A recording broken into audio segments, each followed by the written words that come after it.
e prezados amigos na fé do Advento, que a graça e a paz do Senhor Jesus estejam com todos vós. É com muito prazer que me dirijo a vocês para, nesse momento, estarmos dando abertura ao primeiro estudo que comemora o centenário de fidelidade do movimento de reforma. Essa série de estudos tem o objetivo de trazer à tona para a igreja o fato de que Deus, em todas as épocas da história terrestre, sempre teve o seu povo peculiar. A princípio, o povo peculiar de Deus era constituído pela família de Adão. Depois do Éden, duas linhas se formaram: os filhos de Deus e os filhos dos homens. Sete constituiu a família de Deus. Logo, Caim, o filho dos homens. Essa linha continuou por meio de Noé, depois com Sem, Abraão, Isaque, Jacó, até que Deus, dos filhos de Jacó, formou então a sua igreja. Deus chamou a sua igreja do antigo Israel e a ergueu-a como luz na terra. Deus chamou o povo de Israel e separou-o dos demais. Fez daquele povo os depositários da sua lei. Confiou a ele as grandes verdades da profecia para esse tempo e separou-os como povo peculiar. Bom, o povo de Israel rejeitou o Senhor Jesus. E então nós entramos na era apostólica, onde nós podemos observar nos capítulos 2 e 3 do livro de Apocalipse, João escrevendo às 7 igrejas da Ásia. Temos, portanto, as igrejas de Éfeso, Esmirna, Pérgamo, Tiatira, Sardes, Filadélfia e Laodiceia. Essas 7 igrejas são símbolos da igreja em diferentes épocas, em diferentes períodos da era cristã. Deus, por meio da mensagem àquelas igrejas, que eram igrejas literais, estava querendo alcançar o seu povo em todas as épocas. Assim nós podemos observar então uma grande divisão de toda a história do cristianismo a partir da sua fundação, quando Cristo fundou a igreja com os seus discípulos. Gostaríamos de fixar como conceito aos irmãos que as 7 igrejas representam 7 períodos da igreja. E durante os 7 períodos da igreja, Deus sempre teve os seus filhos. O remanescente do período anterior formava o próximo período. Mesmo quando havia apostasia, mesmo quando se abandonava a fé, Deus conservava um remanescente.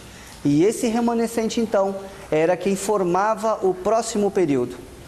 Isso também a serva do Senhor nos deixa claro, no texto que diz: como a luz e a vida dos homens foi rejeitada pelas autoridades eclesiásticas nos dias de Cristo, assim tem sido rejeitada em todas as subsequentes gerações.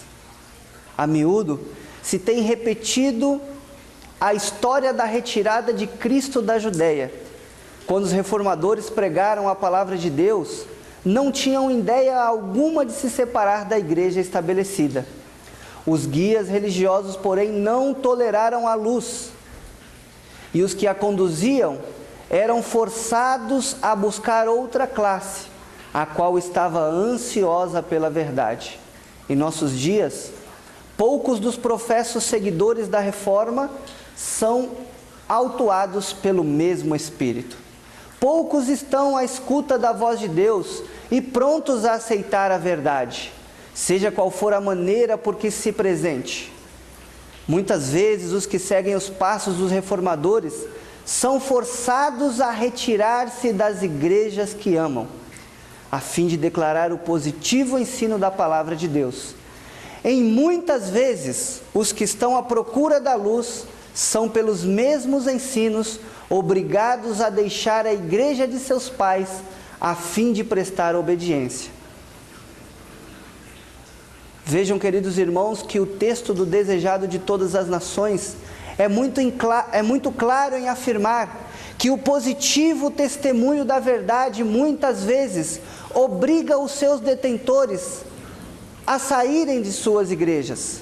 Quando uma igreja abandona a verdade, ela não pode aceitar essa luz, e aqueles que detêm essa luz, muitas vezes, mesmo a despeito da sua própria vontade, são obrigados a formar uma nova igreja. Tem sido assim durante todos os períodos da igreja, e não será assim, ou não é diferente nos nossos dias. Parafraseou Isaías, o apóstolo Paulo, em Romanos capítulo 9, versículo 29, quando ele disse: se o Senhor dos exércitos não nos deixar a descendência, teríamos nos tornado como Sodoma, e teríamos sido feitos como Gomorra. Queridos irmãos, o único motivo pelo qual nós não somos como Sodoma ou como Gomorra é pela grande misericórdia de Deus, que tem conservado um remanescente durante esses 7 períodos da igreja, até chegarmos à 7ª igreja, que é a igreja de Laodiceia. A igreja de Laodiceia representa o povo do juízo, ou o juízo do povo. E durante esse período nós vamos nos deter, nós vamos nos aprofundar, nós vamos falar um pouco mais sobre esse período, porque é o período que nós vivemos. Um período que começou no ano de 1844, com o cumprimento da profecia das 2.300 tardes e manhãs, descritas em Daniel 8:14, e que se estenderão, ou que se estenderá até a volta do Senhor Jesus a essa terra. Queridos irmãos, essa igreja tem um símbolo, uma representação especial para nós hoje, porque muitas coisas aconteceram e acontecem ainda nesse período. Temos nesse período, por exemplo, o cumprimento da profecia de Daniel, capítulo 12, versículo 4, onde a palavra de Deus diz: e tu, Daniel, encerra essas palavras e sela este livro até o fim do tempo. Muitos correrão de uma parte para outra, e o conhecimento se multiplicará. Assim, queridos amigos, prezados irmãos e todos aqueles que nos ouvem, vimos a partir do ano de 1844 um desenvolvimento ou um esclarecimento de todas as profecias contidas no livro de Daniel. Foi então a partir do ano de 1844 que muitos escritores em diferentes lugares começaram a aprofundar os seus estudos nas profecias de Daniel e Apocalipse.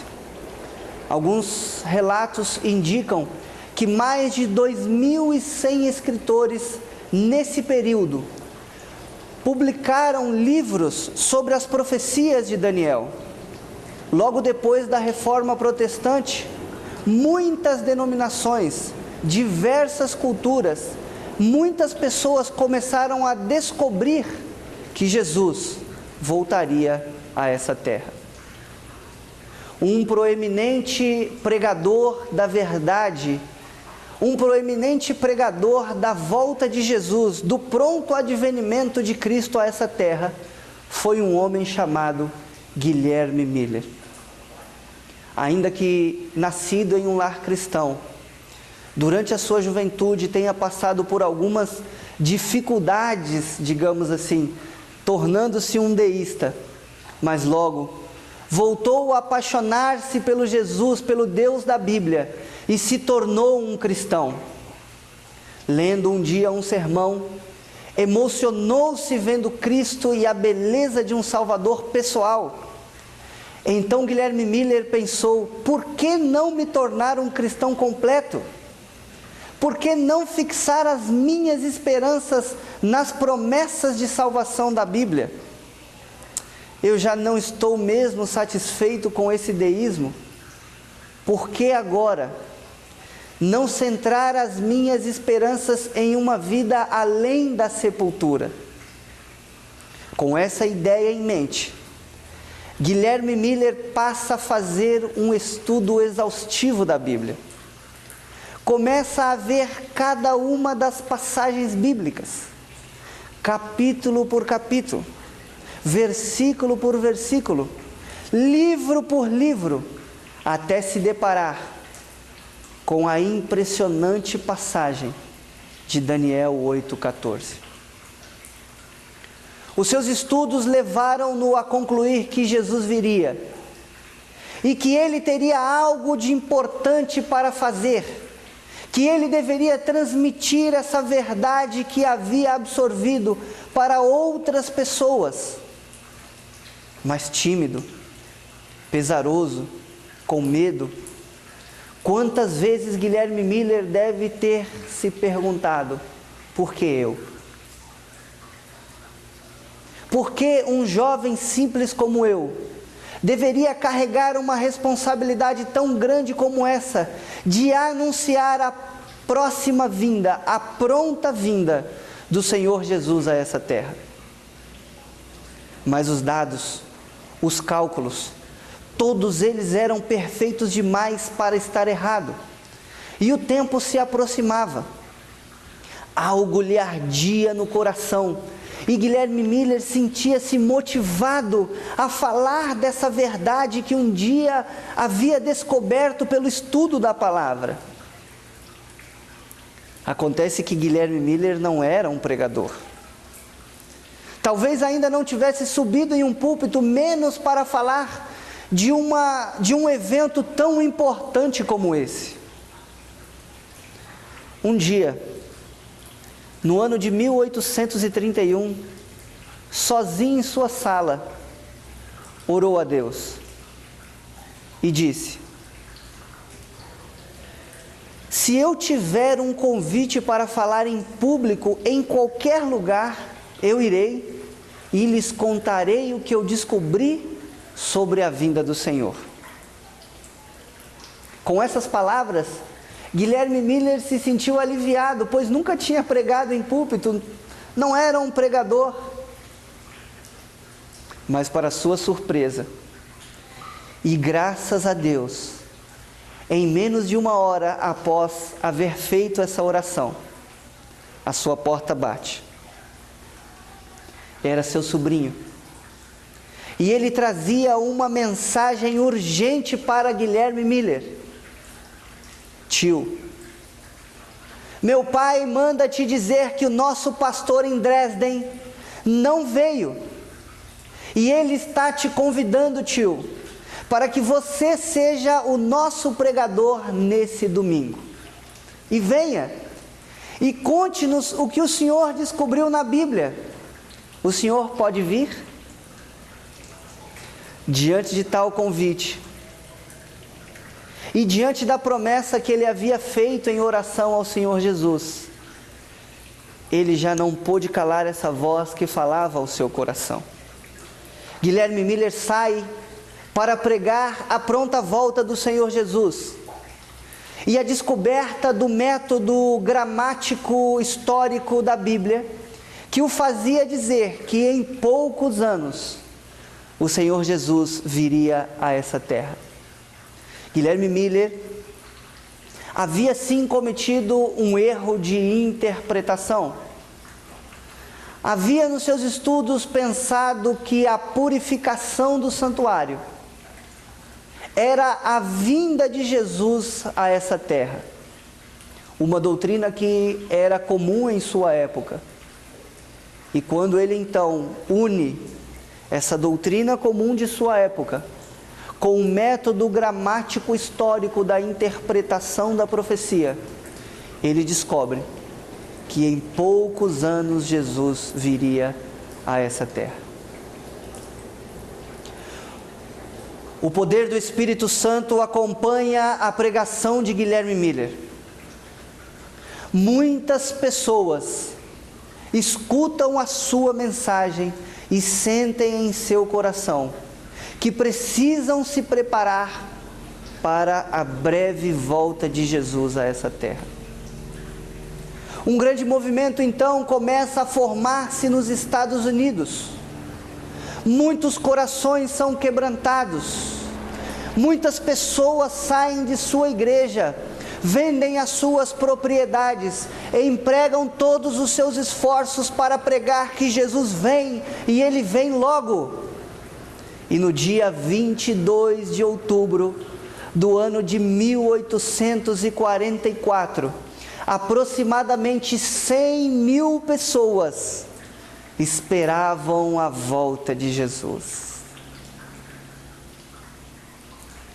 Meu querido irmão, minha prezada irmã, você que me escuta por meio desse vídeo, já pensastes, se você tivesse a certeza de que Jesus viria hoje, como seria a sua preparação? O que faria você se soubesse que Jesus viria te resgatar desse mundo de dor e de pecado?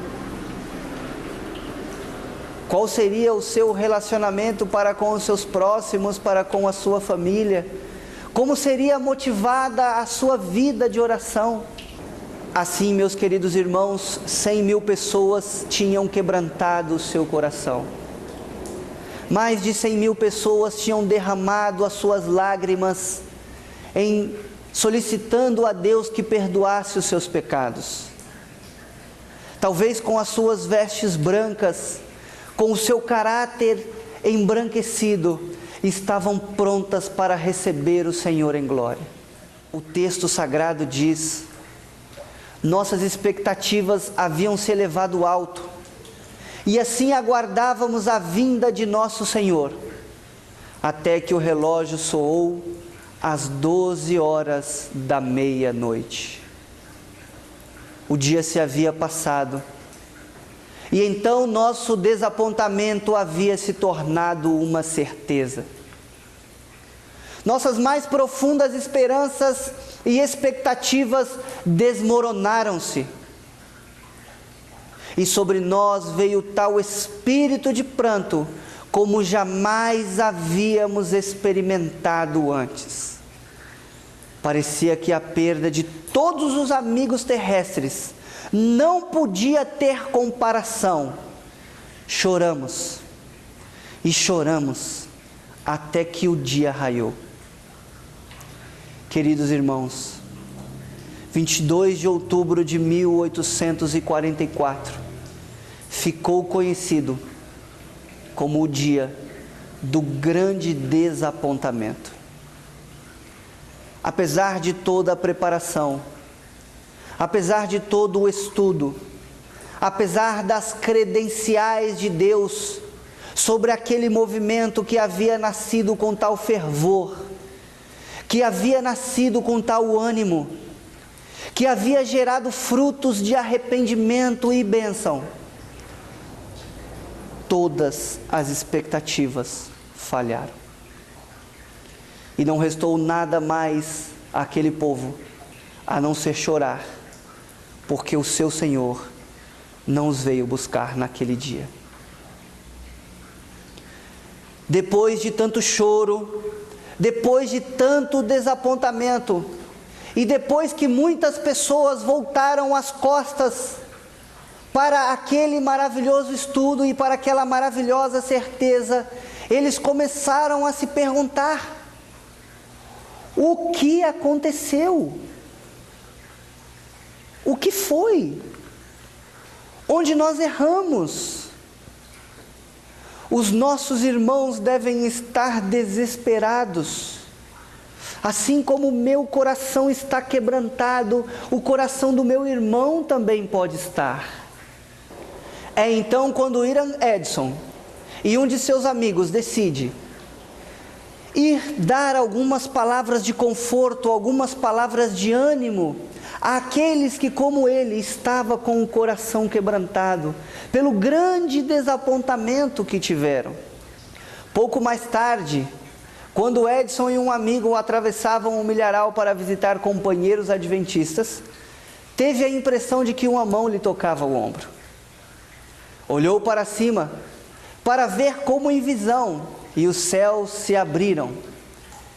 E Cristo, no seu santuário celestial, entra no lugar santíssimo para ali começar uma obra de ministério em favor do seu povo, em vez de sair do lugar santíssimo para purificar o mundo como eles haviam ensinado.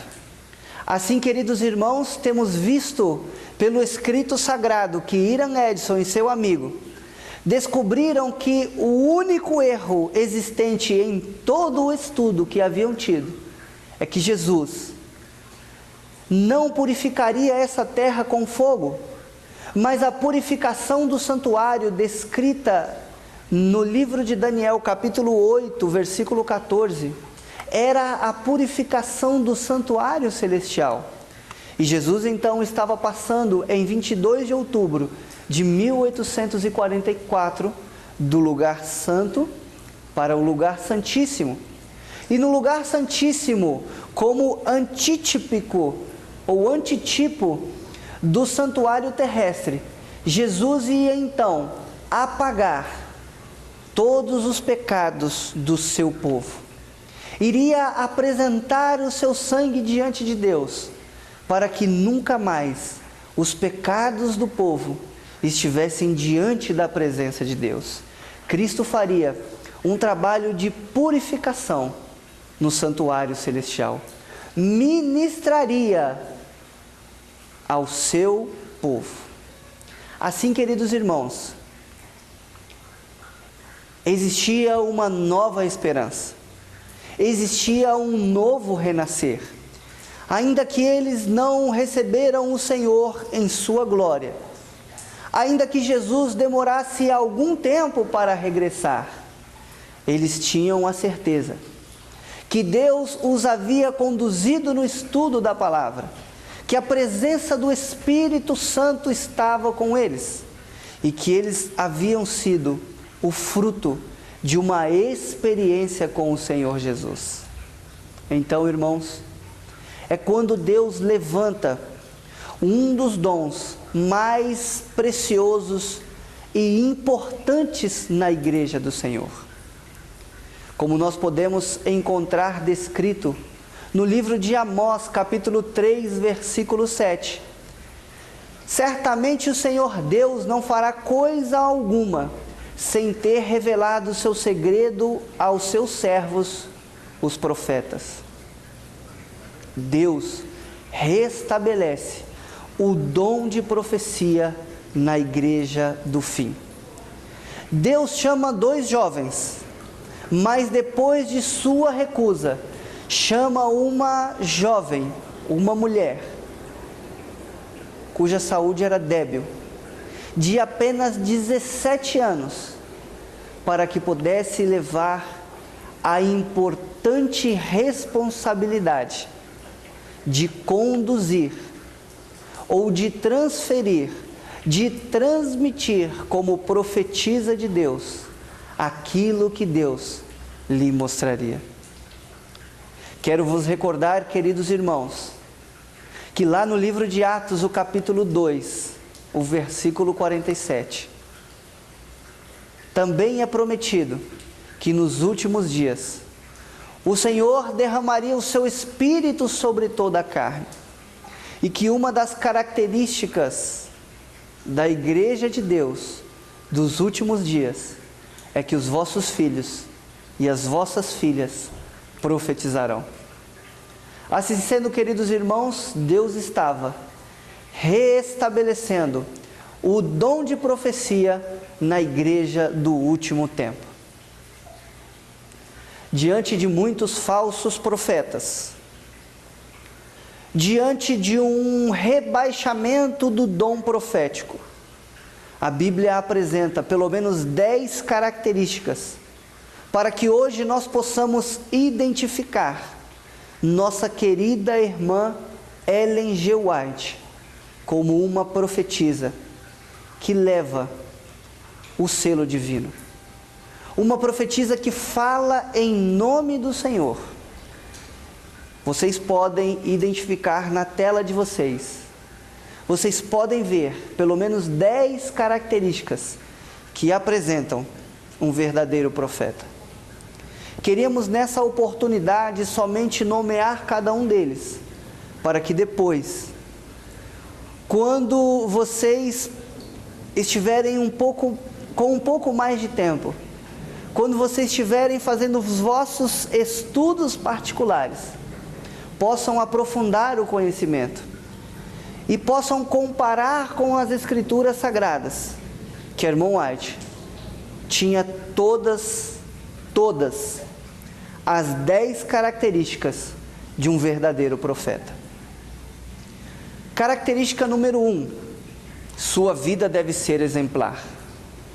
Característica número 2, seus ensinos devem estar em harmonia com a lei de Deus e com o que disse os profetas anteriores.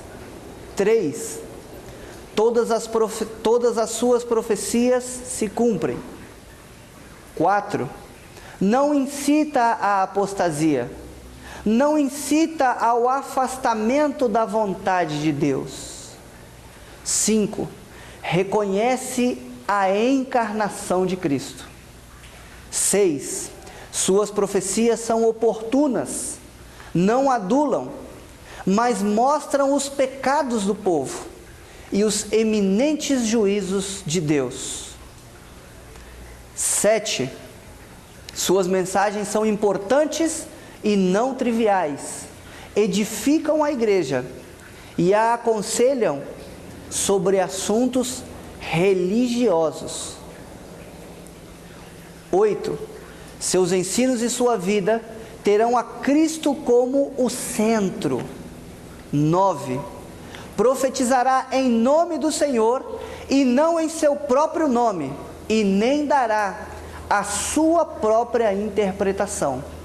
E 10, o modo de receber as suas visões e a sua aceitação pelos seus contemporâneos. Ainda sobre a obra e vida de Ellen Harmon White, e depois de seu casamento, Ellen Goldwhite, podemos dizer que, sem dúvida nenhuma, é uma das principais escritoras, já que foi a escritora mais traduzida em toda a história da literatura. Em sua vida, escreveu mais de 5.000 artigos, escreveu 49 livros, muitas compilações que hoje formam pelo menos 150 livros em inglês e pelo menos 90 em português. Assim, queridos irmãos, a Ellen White se compôs como um dos pilares da Igreja de Deus no período de Laodiceia. O tempo se passou e foi necessário que aquele grupo de pessoas que haviam recebido o Senhor Jesus e que haviam se preparado para a sua volta e não o encontraram em 22 de outubro de 1844, foi necessário que esse povo formassem um grupo. E então os primeiros passos para a organização foram dados no ano de 1860, quando, na cidade de Battle Creek, no dia 29 de setembro, alguns irmãos se reuniram para formar a primeira comissão, das quais queremos resgatar José Bates como presidente e Uriah Smith como secretário. Logo depois disso, começaram a discutir, ou estavam prontos para falar sobre o nome da igreja. Depois de algumas sugestões, como por exemplo, Igreja de Deus, um irmão chamado David Hewitt sugere o nome Adventistas do Sétimo Dia. Esse nome logo foi aceito pela sua maioria. E além de ser aceito pela maioria dos irmãos que estavam presentes, é ratificado pela serva do Senhor. Podemos encontrar no livro Igreja Remanescente, página 65, a irmã White confirmando e aprovando o nome Adventista do Sétimo Dia. Assim diz Igreja Remanescente, página 65. O nome Adventista do Sétimo Dia exibe o verdadeiro caráter de nossa fé e será próprio para persuadir os espíritos indagadores, como uma flecha na aljava do Senhor, fere os transgressores da lei divina, induzindo ao arrependimento e à fé no Senhor Jesus Cristo. Assim, em 1863, segundo o comentário bíblico adventista, já haviam 3.500 membros e a primeira associação na parte meridional de Missouri, tendo como funcionários aproximadamente 30 pastores. Mas então, queridos irmãos, começa um capítulo que merece destaque na história do Adventismo. Logo no ano de 1860, acontece um dos capítulos que exigem um estudo detalhado e aprofundado na história do Advento. Assim que Abraham Lincoln sobe ao poder, se depara com um país que tinha um sério debate. Devemos manter o regime escravocrata? Ou damos alforria, damos liberdade aos escravos? Enquanto uma região defende a escravatura, a outra quer eliminá-la. E é assim, queridos irmãos, com que explode uma guerra civil nos Estados Unidos. Para que possamos compreender com um pouco mais de detalhes o que acontecia nessa guerra civil americana, vamos recorrer à Enciclopédia Britânica, que diz: a guerra civil começou quando as armas do Sul foram disparadas contra o Forte Federal Sumter, em 12 de abril de 1861.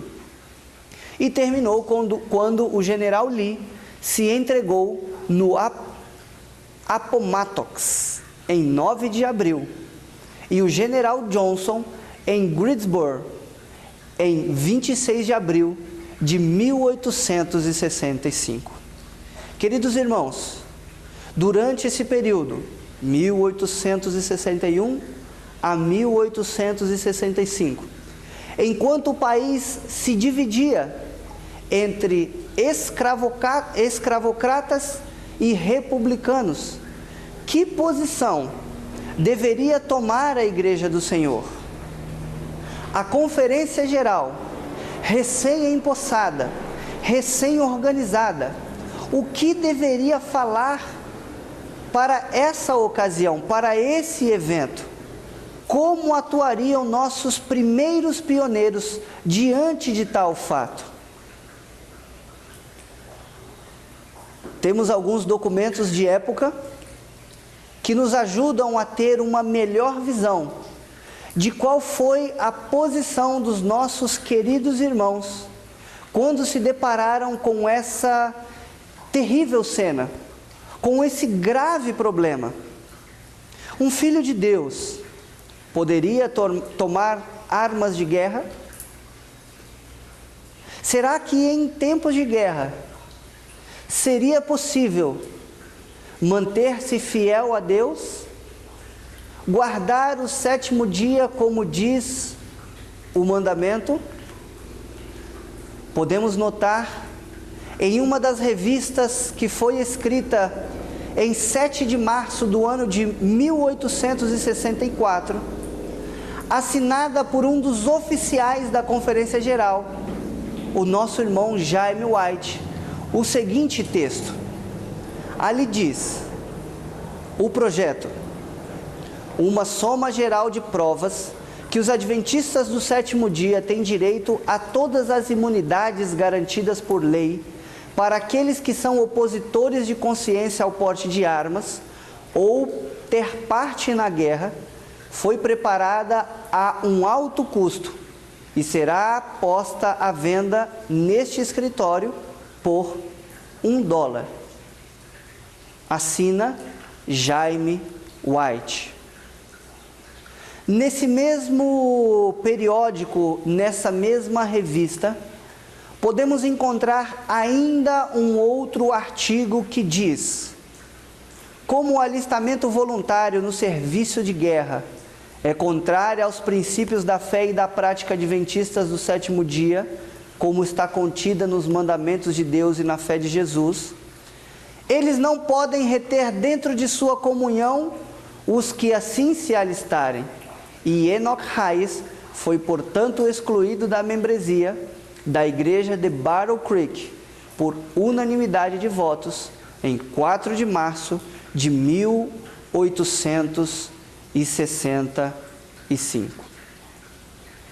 Na mesma revista e o Arauto, encontramos ainda um outro artigo que foi respondida da seguinte forma: a posição dos adventistas do sétimo dia em referência à guerra é que ela é um grande mal moral e contrária aos ensinamentos e espírito da Bíblia. Isso é demonstrado quando olhamos para um dos personagens mais notáveis do Antigo Testamento. O rei Davi era homem de guerra desde a juventude e ainda era um homem segundo o coração de Deus.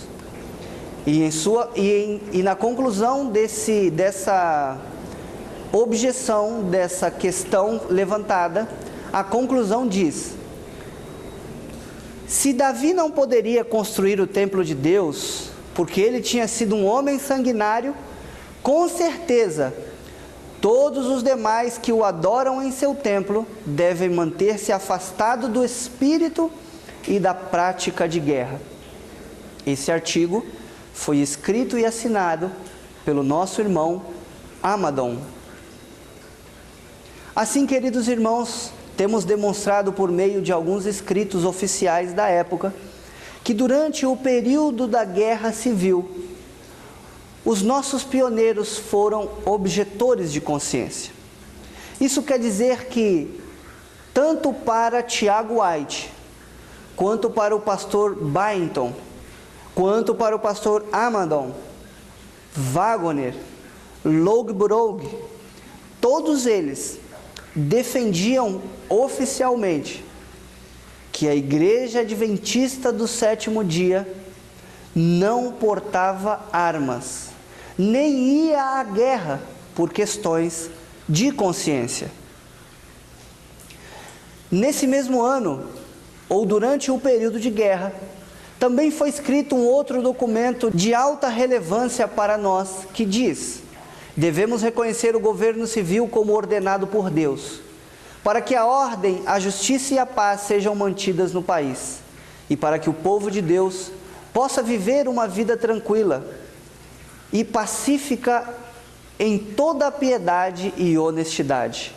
De acordo com esse fato, reconhecemos que é justo render tributo, imposto, honra e reverência ao poder civil, conforme descrito no Novo Testamento. Ao passo que damos alegremente a César as coisas que são de César, somos obrigados a abster-nos de qualquer participação em atos de guerra e derramamento de sangue, pois isso é incoerente com os deveres que nos são ordenados pelo Divino Mestre, para com os nossos inimigos e para com toda a humanidade. Assim, os adventistas do sétimo dia defendem e se posicionam como pessoas que não participam da guerra. No entanto, com o transcorrer da Guerra Civil Americana, as leis governamentais foram colocando a igreja em condições ainda mais apertadas. Assim sendo, em 3 de março de 1863, o Congresso norte-americano aprova a primeira lei que transforma o serviço militar em obrigatório em todo o país. Todos os homens, com a idade de 20 a 45 anos, deveriam se alistar. Havia ainda um modo de escape. E o modo para que os homens pudessem não ir à guerra era prover um substituto ou pagar $300 para que o governo conseguisse um substituto para eles. Uma grande soma de dinheiro, $300 em 1863, representava um grande esforço para que cada um dos jovens adventistas não participassem da guerra. Ainda assim, o livro Origem e História da Igreja Adventista do Sétimo Dia diz que todos os irmãos se uniram para levantar um fundo comum e com esse fundo ajudar aos jovens pobres que não tinham condições de pagar esses $300 e, portanto, seriam obrigados a ir à guerra. Com um esforço muito grande, a Igreja Adventista, em 1863, consegue que os seus jovens não participem da guerra. No entanto, queridos irmãos, com as baixas no exército republicano e com a guerra que se estendia por vários anos, em março de 1864, novamente, o governo americano endurece ainda mais, dizendo que todos os jovens agora deveriam alistar-se no serviço militar.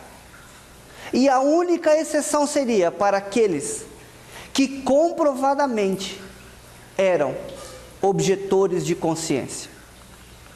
Será que a nossa igreja, que a Igreja Adventista do Sétimo Dia, conseguiria comprovar que a sua organização, que o seu princípio, que isso era defendido como posição oficial da igreja? Ou será que depois de vários anos com os seus jovens, podendo se ver livres da guerra e servir ao Senhor, agora seriam obrigados a ir para a guerra?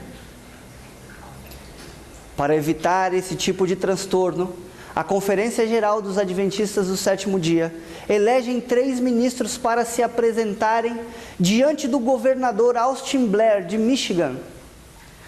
E assim eles levam uma declaração oficial da igreja, demonstrando que eles, por princípio e prática, eram objetores de consciência. Interessante, irmãos, que esse ministro, que esse governador Austin Blair recebeu muito bem os adventistas e foi tão cortês ao ponto de reconhecer imediatamente. A sua resposta foi que os adventistas estão habilitados a todas as imunidades asseguradas pela lei àqueles que são conscienciosamente opostos ao porte de armas ou envolvimentos na guerra. Que bênção! Que vitória! Os adventistas foram reconhecidos oficialmente como pacifistas, como opositores à guerra, e os seus jovens teriam o seu direito assegurado de não portarem armas, nem irem para a guerra. Como será que foi escrita essa carta? Ou qual seria o seu conteúdo para mobilizar, para sensibilizar esse governador Quero compartilhar com vocês parte do texto ou texto da carta que foi enviada ao governador Austin Blair, que o comoveu e fez com que os adventistas fossem reconhecidos como objetores de consciência. Assim diz o documento. Os abaixo-assinados, que compõem a Comissão Executiva da Conferência Geral dos Adventistas do Sétimo Dia, submetem respeitosamente à consideração de Vossa Excelência a seguinte declaração: a denominação dos cristãos chamados Adventistas do Sétimo Dia, tendo a Bíblia como sua regra de fé e prática, são unanimemente de oposição que seus ensinos contrastam com o espírito e prática de guerra.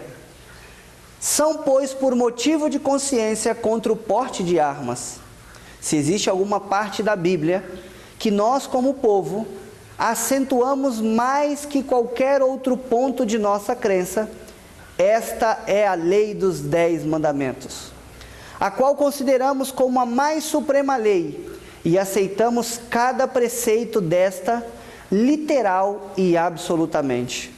O quarto mandamento deste exige cessamento de qualquer trabalho no 7º dia da semana, e o 6º proíbe tirar a vida. Segundo nossa opinião, nenhum desses mandamentos pode ser observado no serviço militar. Nossa prática uniforme está intimamente ligada a estes princípios. Por isso, nosso povo não se sentiu em liberdade de se alistar no serviço militar. Em nenhuma de nossas publicações temos animado o costume do porte de armas. E no caso de mobilização, em vez de violar os nossos princípios, temos preferido pagar usura, prestar algum auxílio e pagar $300 em moeda. Assim, meus queridos, como vocês podem observar, o povo adventista, então, durante toda a Guerra Civil Americana, conservou como princípio o fato de que não levariam armas de guerra e de que na guerra não era possível observar nem o 4º mandamento, que diz que nós devemos prestar culto a Deus no dia de sábado. Também não seria possível observar o 6º mandamento, que diz: não matarás. Quero registrar, irmãos, e tornar público de conhecimento a todos vocês, que existem documentos oficiais dessa época que comprovam que esse não era um conselho da Conferência Geral, e sim era uma doutrina, da qual, diz a carta a Blair, uniformemente participam todos os adventistas do 7º dia. Mais do que isso, nós vemos relatos oficiais, como por exemplo na Review and Herald, que comprova que igrejas excluíram de sua membresia pessoas que não caminharam segundo os parâmetros da Conferência Geral desse então. Vemos, por exemplo, um irmão chamado Hiram Bates, que foi excluído porque se alistou no serviço dos Estados Unidos. Confiram comigo o que diz o texto da Review and Herald de 7 de março de 1865. Diz: a igreja de Flum River e Greenville reuniram-se no dia 22 de janeiro e em reunião de negócios, e após a devida deliberação, retirou de sua comunhão a Hiram N. Bates, que voluntariamente se alistou no serviço dos Estados Unidos, mostrando que ele não estava em harmonia com as opiniões dos adventistas do 7º dia. Uma grande vitória para a igreja adventista em manifestar-se como não portadora de armas. Assim, Deus acrescentou durante esses anos muitas outras luzes para compor o corpo dessa igreja. Temos, por exemplo, como doutrina oficial, como luz acrescentada, a reforma de saúde. O Senhor enviou mensagens através da sua serva, dizendo que aqueles que estão meio convertidos com relação à carne, deixarão o povo de Deus para nunca mais andar com ele. Ou nenhum só grama de carne deve entrar no estômago dos professos servos de Deus. Falou contra o fumo, contra a bebida alcoólica. Disse que o açúcar envenena o sangue. Também explicou os malefícios do bicarbonato ou do bicarbonato em pó. Falou sobre as gorduras, falou sobre conservas, sobre condimentos, explicou os malefícios da droga, o poder destrutivo do vinagre, falou contra o chamate, contra o chá preto e acrescentou não somente uma reforma que deveria ser feita no interior do templo do Espírito Santo, mas também disse do seu exterior, comprovando que todos que pertencem ao povo de Deus precisam também ter uma reforma em seu vestuário. Depois de tantas bênçãos, depois de tantas vitórias e de ter sido concebida numa experiência de genuíno amor, a Igreja Adventista ter nascido como um trabalho de parto da alma daqueles poucos que se arriscaram para ter reconhecida essa genuína obra do Espírito Santo. Depois de ter experimentado o Espírito Santo em sua fileira nos primeiros anos, as coisas começam a depreciar-se. A Igreja Adventista do Sétimo Dia era cercada por muitas outras que não aceitavam a guarda dos mandamentos de Deus.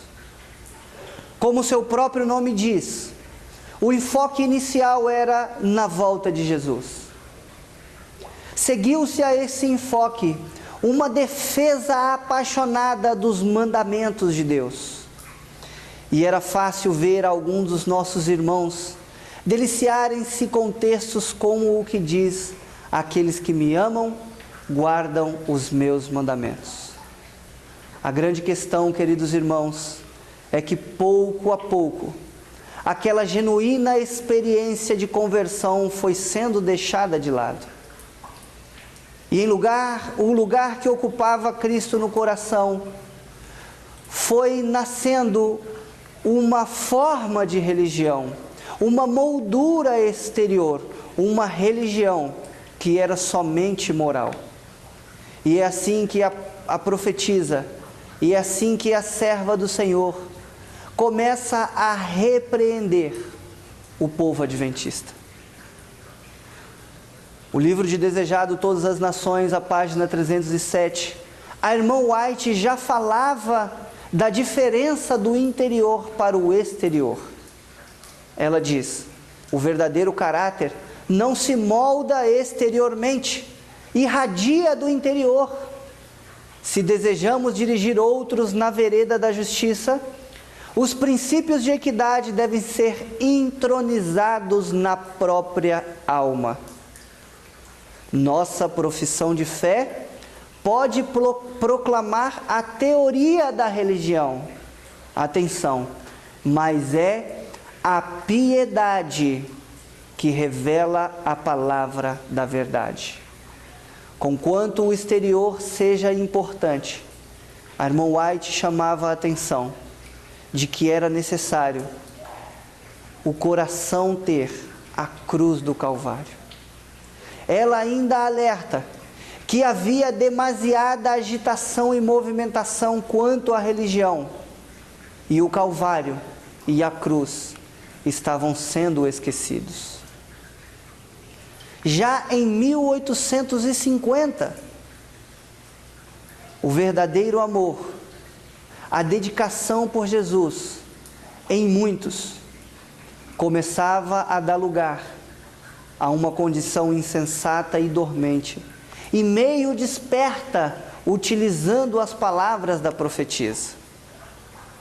O amor pelo eu, a confiança na organização, começa a ocupar o trono que pertencia ao Salvador.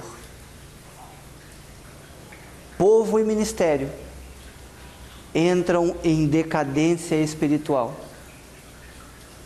E a pregação de Cristo, justiça nossa, como base para a sua salvação, deixa pouco a pouco de ocupar o lugar central da pregação.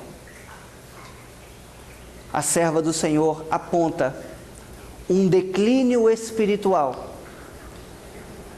Primeiro Testemunho Seleto Mundial, página 518, diz: ó, como anseio ver os nossos pastores se demorarem mais na cruz de Cristo. A irmã White já não via os seus pastores demorando-se tanto em falar da cruz de Jesus.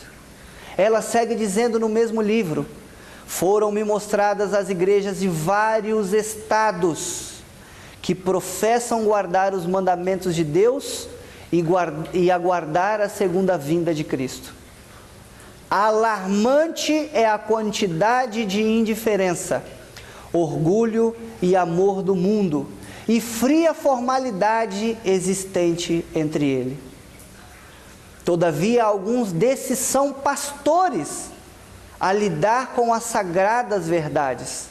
A menos que se arrependam, seu castiçal será removido do lugar que ocupam. A maldição do Salvador sobre a figueira estéril é um sermão a todos os que têm uma religião formal, aos jactanciosos e hipócritas que se apresentam ao mundo com pretensiosa folhagem, mas se acham destituídos de frutos. Assim, queridos irmãos, a serva do Senhor passou a advertir severamente e a demonstrar à igreja que ela corria um sério perigo, que estava vivendo um tempo de mornidão e que, a menos que ela se convertesse, a mensagem do vômito de Laodiceia seria aplicada a ela. Primeiros Escritos, página 118, a irmã White escreve já no ano de 1852 que a igreja estava morna. Ao olhar ultimamente ao redor, em busca dos humildes seguidores do manso e eterno Jesus, minha mente tem sido muito exercitada. Muitos que professam estar aguardando a iminente volta de Cristo estão se conformando com este mundo e buscando mais fervoroso aplauso dos que cercam do que a aprovação de Deus. São frios e formais, como as igrejas nominais, das quais estão separados apenas por pouco tempo. As palavras endereçadas à igreja de Laodiceia descrevem perfeitamente sua presente condição. Ainda Mensagens Escolhidas, página 121, Deus diz, por meio da sua profetisa, que um reavivamento da verdadeira piedade entre nós eis a maior e mais urgente de todas as nossas necessidades. E assim seguem-se, um após outros, convite para arrependimento, convite para conversão, para mudança de caminho, que paulatinamente foi sendo introduzido na Igreja Adventista do Sétimo Dia. Em 1856, a irmã White disse em primeiro testemunho para a igreja que era impossível distinguir os professos adventistas daqueles que andavam no mundo.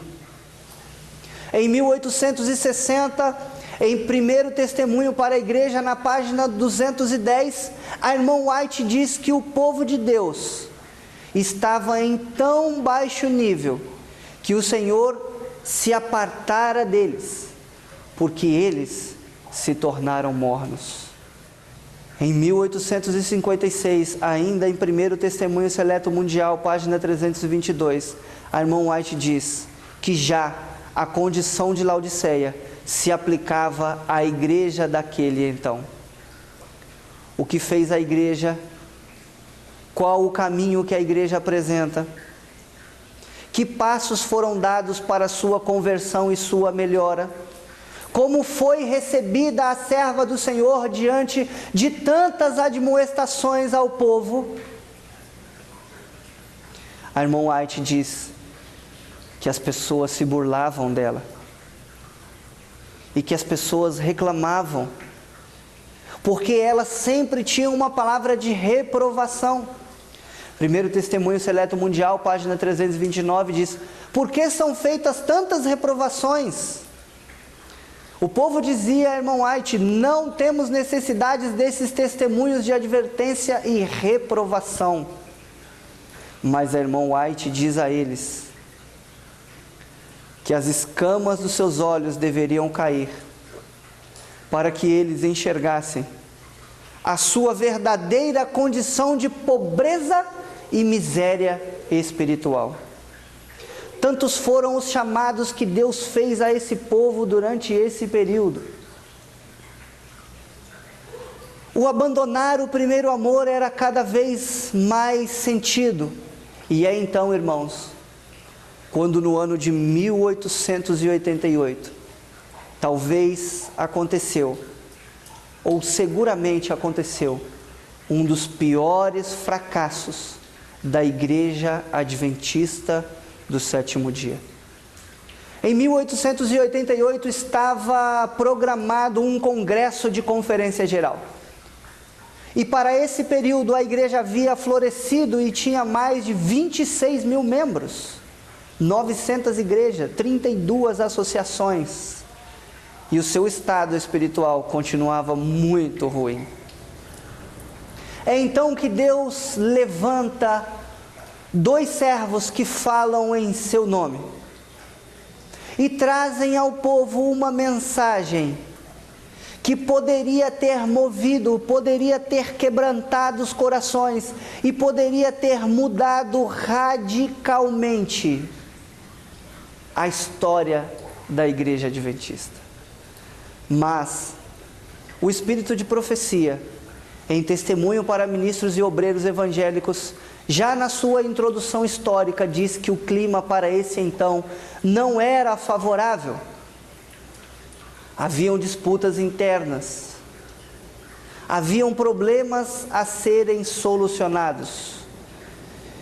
E nem mesmo a voz do Senhor, pregada durante todos aqueles dias pelos pastores Jones e Wagner, receberam eco no coração do povo adventista. Alguns pastores já haviam ido para esse congresso com preconceitos. Havia já precedente a esse congresso de reorganização, uma guerra velada entre a Review and Herald e a The Day Star, que era dirigida, uma por Uriah Smith e a outra por Wagner. Talvez o problema fosse um dos chifres de Daniel 7. Talvez a discussão girasse em torno dos Unos ou dos Alamanes, mas não, esse não era o coração do problema. O coração do problema é que eles haviam rejeitado a voz de Cristo Justiça Nossa. A serva do Senhor explica que realmente a luz emanada no Congresso de Minneapolis por volta do ano de 1888 foi rejeitada. Vamos conferir alguns textos, irmãos, rapidamente, para que nós possamos observar que a luz pregada por Jones e Wagner foi rejeitada pela Igreja Adventista. Na carta U3, de 25 de janeiro de 1889, a irmã White diz: vez após vez dei o meu testemunho àqueles que estavam reunidos, de modo claro e vigoroso, mas aquele testemunho não foi recebido. Quando vim a Battle Creek, repeti o mesmo testemunho na presença do pastor Butler, mas não houve um que teve a coragem de ficar do meu lado e ajudar o pastor Butler a ver que ele, bem como os outros, tinham assumido posições equivocadas. Ainda um outro documento da Review and Herald, de 18 de março de 1890, diz: nossos jovens observam nossos irmãos mais velhos, e ao verem que eles não aceitam a mensagem, mas tratam-na como se fosse de nenhuma consequência, influenciam aqueles que são ignorantes das Escrituras a rejeitarem a luz. Estes homens que se recusaram a receber a verdade e interpõem-se entre o povo e a luz. Ainda na carta 96 de 1896, a serva do Senhor diz: a luz que deve iluminar a terra inteira com sua glória foi resistida, e pela ação de nossos irmãos tem sido em grande medida afastada do mundo. Testemunho para ministros, introdução histórica diz: infelizmente vários dos líderes de nossa obra, ligados à Associação Geral e às nossas instituições de Battle Creek, colocaram-se do lado negativo e estabeleceram no próprio coração da igreja um foco de resistência.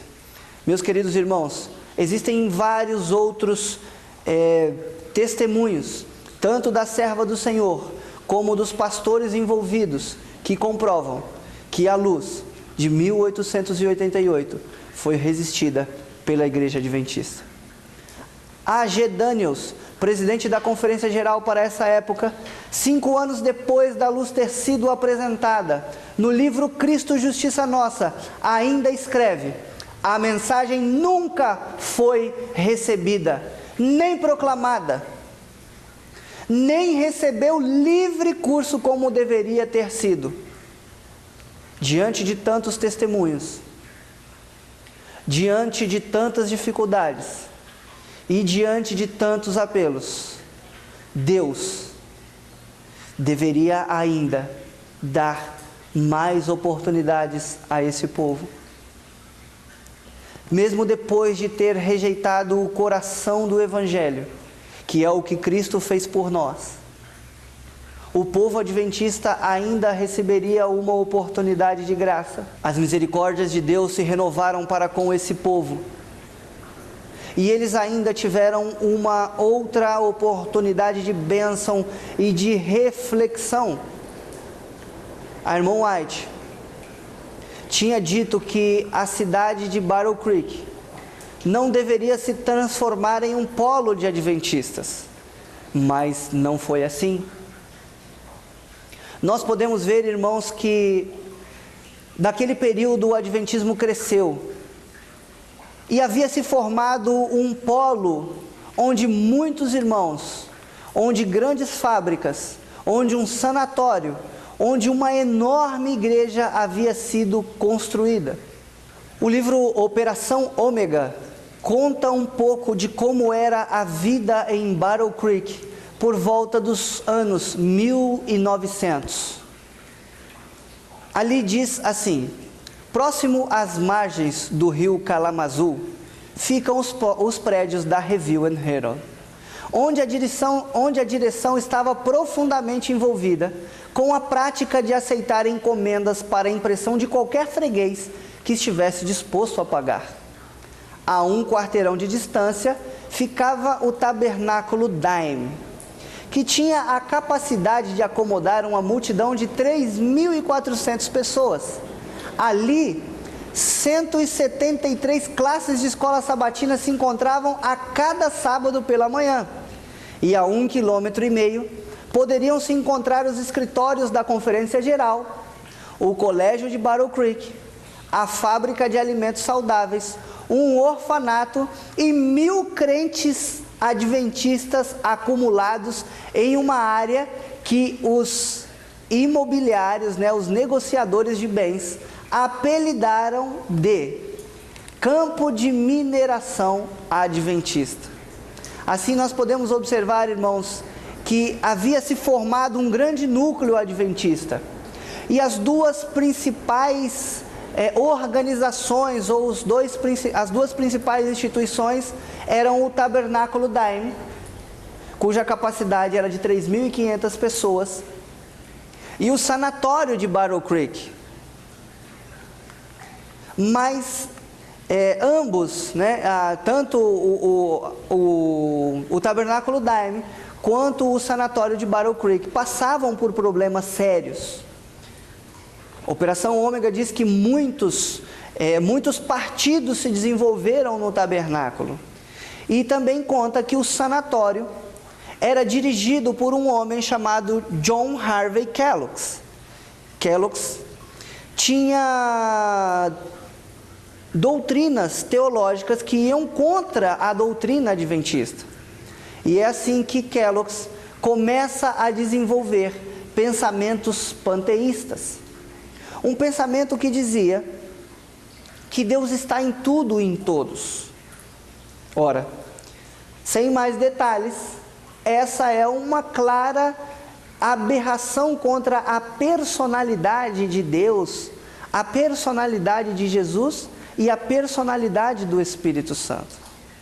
Assim, meus queridos irmãos, a irmã White alertou que tanto o sanatório de Battle Creek quanto a Review and Herald deveriam tomar outros rumos. Mas isso não foi ouvido. E por não ouvirem, e por insistirem em tudo aquilo que estava fazendo de forma equivocada, o Senhor mandou uma espada de fogo e queimou as duas maiores instituições adventistas por volta do ano de 1900. Tudo jazia em chamas.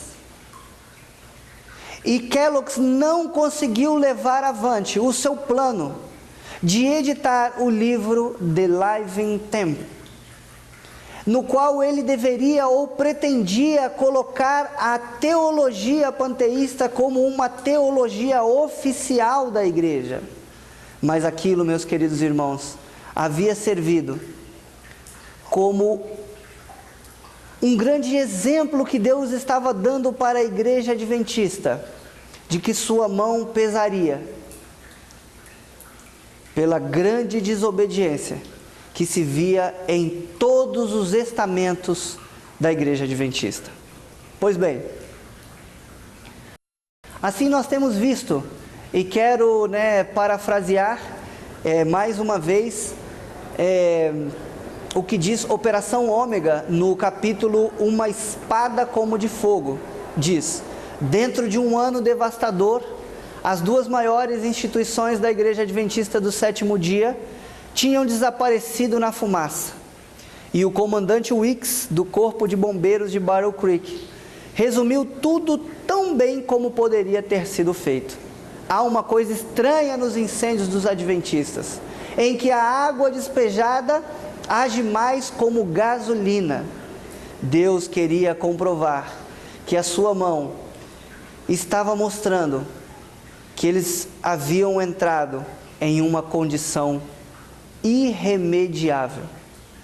Apesar da sua exaltada posição inicial, e apesar das muitas repreensões da serva do Senhor, o que se viu e o que se continua vendo é uma degradação espiritual, é uma queda ou uma quebra exacerbada dos princípios que foram aceitos originalmente no povo adventista. E gostaríamos de recordar aos queridos irmãos que veem esse vídeo, que Deus tem um compromisso com a sua palavra, que Deus tem um compromisso com a sua verdade.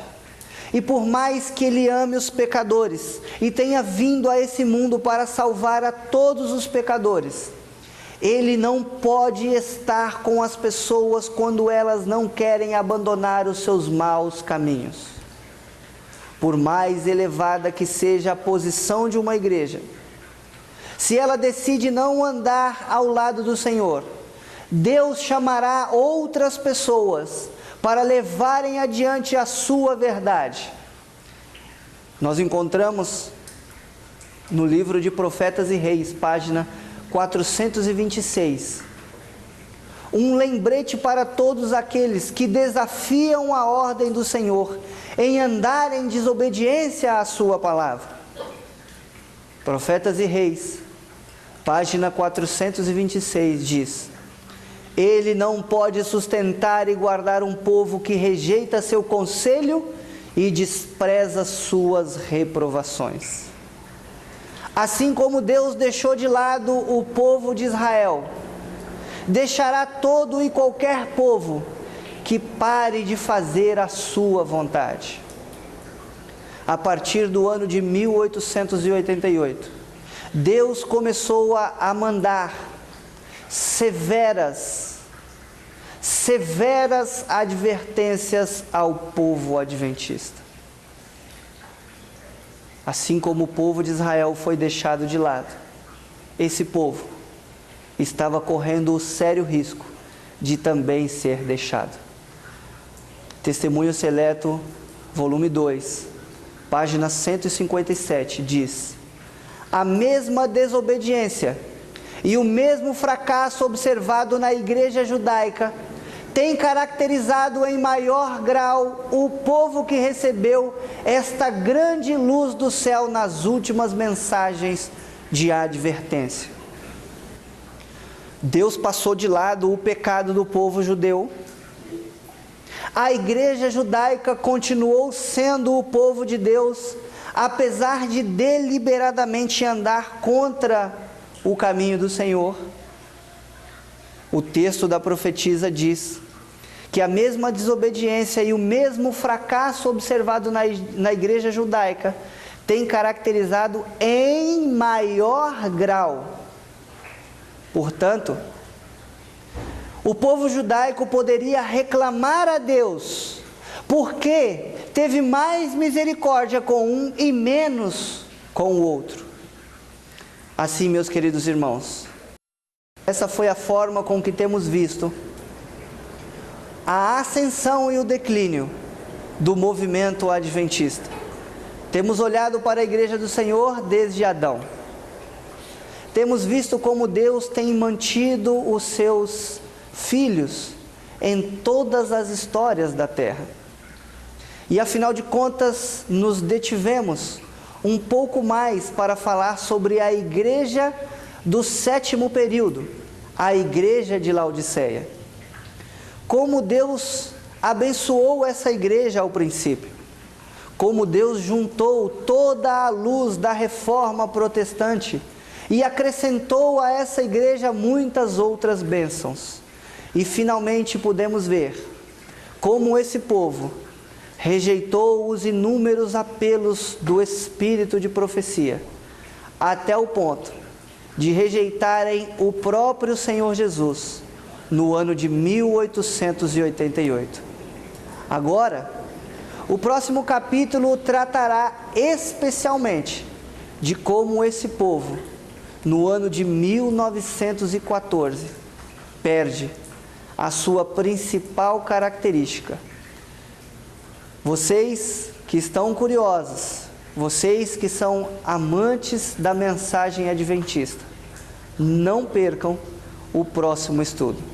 Que Deus vos abençoe e que nos dê a sua graça para que o centenário do movimento de reforma possa firmar os nossos alicerces na mão que sustém e segura o povo de Deus desde que Adão comeu aquela bendita fruta no Éden, até o dia em que o Senhor Jesus voltar e resgatar a sua igreja desse mundo de miséria e pecado. Deus nos ajude para que nós sejamos ou estejamos entre os remanescentes salvos pelo Senhor.